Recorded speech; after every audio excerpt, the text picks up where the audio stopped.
그 다음에 이제 디저트 베이스드 프린시플. 그래서 이 디저트 그러면 우리가 뭐 벌이다 또는 사막 뭐 이런 생각하지만 이 데저트에는 공과 그다음에 상을 만한 가치, 상을 받을 만한 가치 이런 뜻이 있습니다. 그래서 상을 받을 만한 가치를 가지고 보상을 하는 게 맞다. 우리는 그냥 인간이 복지를 받아먹을 존재가 아니라 자기가 목적하는 추구하는 존재다라고 하는 겁니다. 이게 이제 우리 문재인 정부가 인간을 자꾸 복지 컨테이너, 복지만을 요구하는 존재로 보고 자기 인생의 목적을 스스로 달성해가는 목적성 있는 삶을 사는 자율적인 존재고 스스로 노예가 아니라 마스터적인 존재라고 하는 것을 자꾸 부정을 합니다. 이게 대표적으로 노동을 고통으로만 보는 거죠. 근데 이제 회사에서 열심히 일하고 자기 직업에서 열심히 일하는 것은 그걸 통해서 자기의 존재감을 느끼고 자기 능력을 향상하고 사회적 계를 높여가면서 자존감이 높아가고 살아가는 의미를 자꾸 찾게 하는 그런 존재라는 거죠. 그래서 사람들은 자유롭게 자기의 능력과 자질을 사회적인 생산활동에 투여하고 그래서 전체적인 사람들의 삶이 향상된다. 이거는 이제 우리 시장경제론자하고 똑같습니다. 그래서 보상은 어떻게 되냐면 사회적 생산에 대한 기여도나 노력의 정도, 생산활동에 들어간 비용 이상의 보상을 해야 된다. 이런 거죠. 그래서 우리가 앞에 평등주의자들, 복지주의자들 이런 사람들은 자꾸 마이클 샌들 같은 사람들은 인간이 존엄하게 태어났기 때문에 자기가 뭘 하든 안 되든 당연히 혜택을 받을 자격, 엔타이틀먼트가 있는 것처럼 얘기하는데 엔타이틀먼트? 무상복지라는 거죠.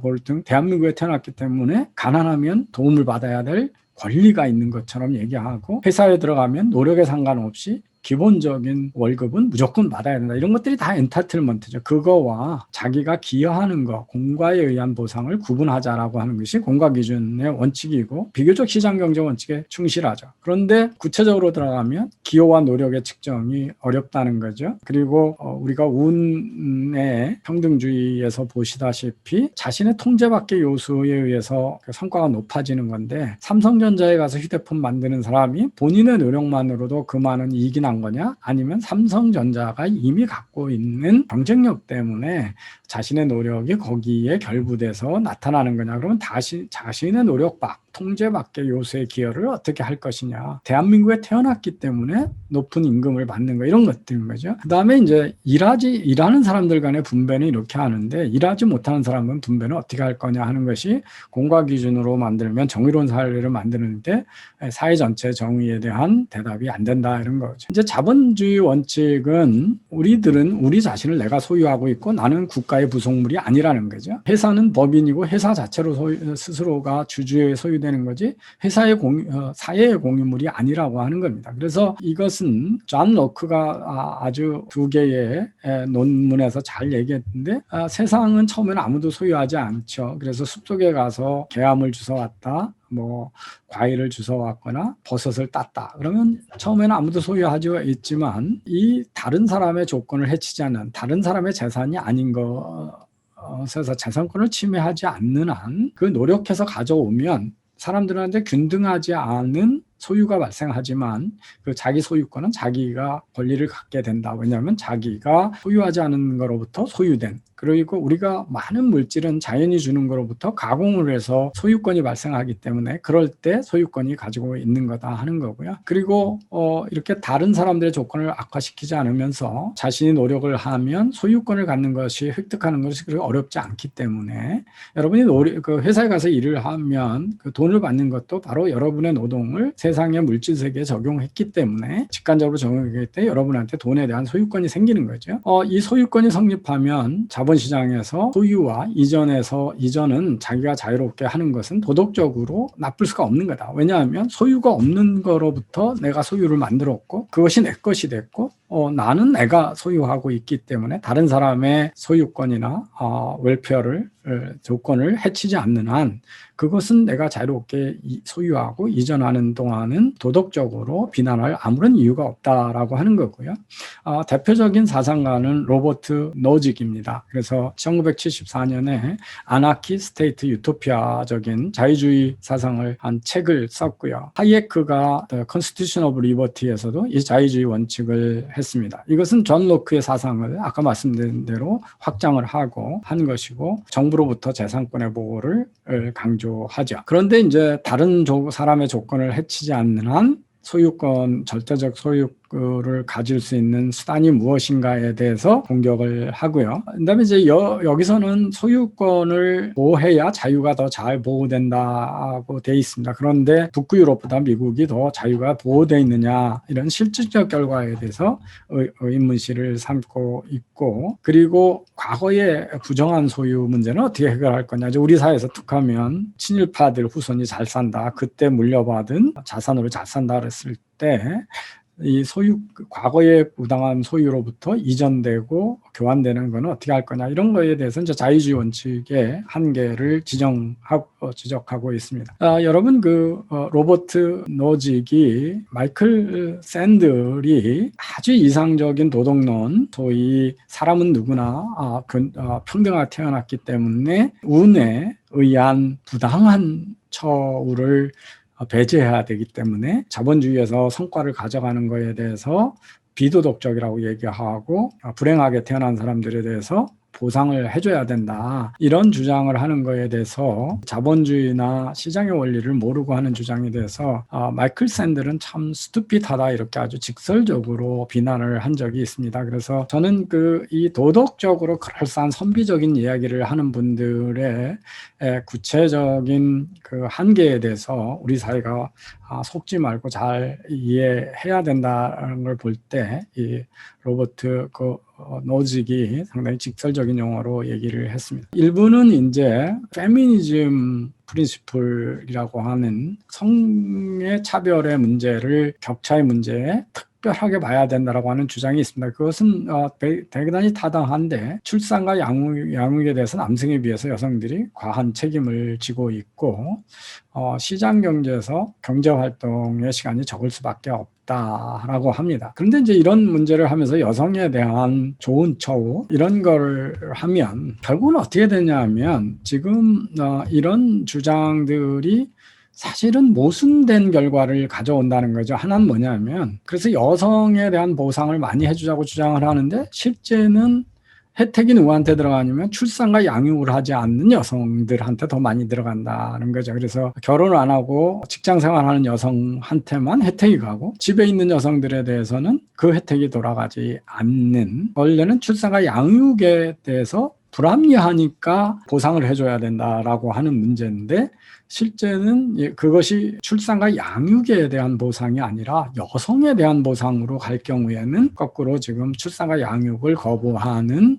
여성들한테만 비례하지 않게 한쪽으로 혜택이 간다라는 거죠. 그다음에 이제 이 부를 개인으로 볼 거냐 가정 단위로 볼 거냐에 따라 견해가 많이 다릅니다. 그래서 여성이 경제 활동을 적게 하지만 남성이 더 큰 책임을 지면서 더러운 부를 남성 혼자 쓰는 게 아니라 가족이 같이 나눠 쓰니까, 이것은 그 후손을 계속 이어가는 문제와 돈을 벌어가는 것들의 가정 안에서의 역할 분담의 협력 관계로 보느냐에 따라서 많은 차이가 있을 것으로 보여집니다. 근데 이런 것도 오늘 얘기 아니고, 사실은 존 스튜어트 밀이 The Subjection of Women, 여자들에 대한 그 억압 에 대한 글에서 여성의 성차별 문제를 강하게 이야기한 적이 있습니다. 제가 다른 동영상에서도 말씀드렸습니다마는, 아담 스미스는 사실은 빈부격차 확대나 특권층을 위한 경제를 꿈꾼 사람이 아니고 이갈리테리언적인 평등주의적인 가치를 되게 강조했고, 국부론에서도 이미 그렇게 돼 있다. 시장 경제가 생산하는 부가 낮은 계층한테도 계속 퍼져나가고, 가격 하락으로 낮은 계층이 소비 능력이 향상이 되면서, 그리고 전문화를 하면 할수록 우리는 모든 것을 잘할 필요가 없고, 자기가 태어난 탤런트에 따라서 스킬이 전문화할수록 향상이 되면서 사회적으로 더 높은 가치를 인정받을 기회를 제공한다라고 하는 거에서, 그는 노예제도도 비판하고, 이해 집단들, 길드 체제 이런들이 이해 집단을 만들어서 부를 독점하고 이런 것들에 대해서 지극히 비판적이었다라고 하는 거고요. 정부는 또는 중앙통제기구는 시장에서 최적의 자원 배분을 위한 지식이 없기 때문에 마치 한 사람이 또는 정부가 신인 것처럼 의사결정을 할 경우 그것은 지식의 결핍으로부터 시장의 왜곡, 자원 배분의 왜곡이 온다라고 하는 그래서 계획경제의 문제점을 설파했고, 그래서 공공선이 시장경제에서 공공선이 달성될 가능성, 자유시장경제 달성이 계획경제보다 훨씬 크다는 이야기를 함으로써 함부로 정치권이 공공선을 내세우면서 규제를 강화하는 것이 위험하다라는 것을 이야기했다는 것을 다시 한번 우리가 돌아가야 된다. 그리고 이런 마이클 샌들과 같은 또는 이낙연과 같은 또는 김종인과 같은 분배 정의론자들은 늘 분배를 강조하다 보면 무임승차가 생기가 되고 상대적 빈부격차는 없애지만 절대적 빈곤이 초래되고, 그리고 한 나라 안에서의 빈부격차를 지나치게 강조하면 글로벌한 격차가 확대되고 개독이나 저개발 국가한테는 경제적 기회가 없게 되고, 그들이 중산층으로 올라감으로써 전 세계가 다 시장이 커지는데 이렇게 다 보호무역주의 안에서 한국 안에서만 벌어먹고 살아라. 그러면 오늘날의 삼성전자도 LG전자도 현대차도 없게 된다라고 하는 거죠. 그래서 글로벌의 충돌, 그리고 지금 세대의 분배를 재강조하면 다음 세대의 기회를 박탈하는 세대 간 충돌, 그런 충돌 때문에 이 분배 정의론들이 그렇게 정의로운 도덕적 기반이 아니다.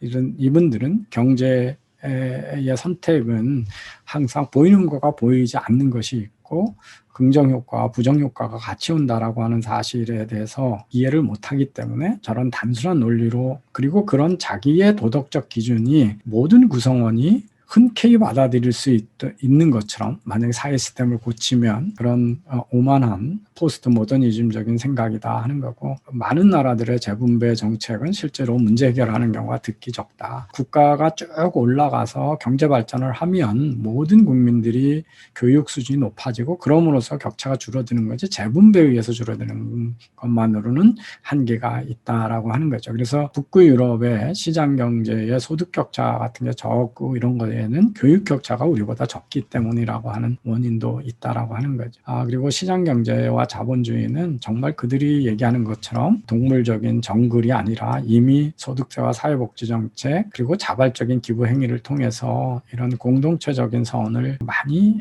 갖고 빈부격차의 문제를 줄이는 노력을 해왔고 제도적으로 해왔다 하는 것들을 이해하실 필요가 있습니다. 그래서 오늘은 분배를 통해서 도덕적 사회를 만들겠다고 하는 분배 정의론의 철학자들이 어떤 주장을 해왔고 그 주장들이 어떤 한계와 문제가 있는지, 왜 이상적이고 공허한 이야기들인지를 이야기했습니다. 이런 도덕을 앞세우는 비현실적인 실행 가능한 정책 또는 그 부작용을 고려하지 않는 하나의 목적에, 하나의 도덕적 기준에 모든 인류가 맹종하려고 할 수 있다라고 하는 이 구성주의적인 오류에 우리가 동참하면 안 된다. 정치인들은 자본주의 앞에 자꾸 수식어를 붙이려고 합니다. 따뜻한 자본주의, 공동선 자본주의 뭐 등등등이죠. 그런데 자본주의는 원래 따뜻한 거라고 하는 것을 아담 스미스의 국부론으로부터 우리는 이해할 수가 있습니다. 그리고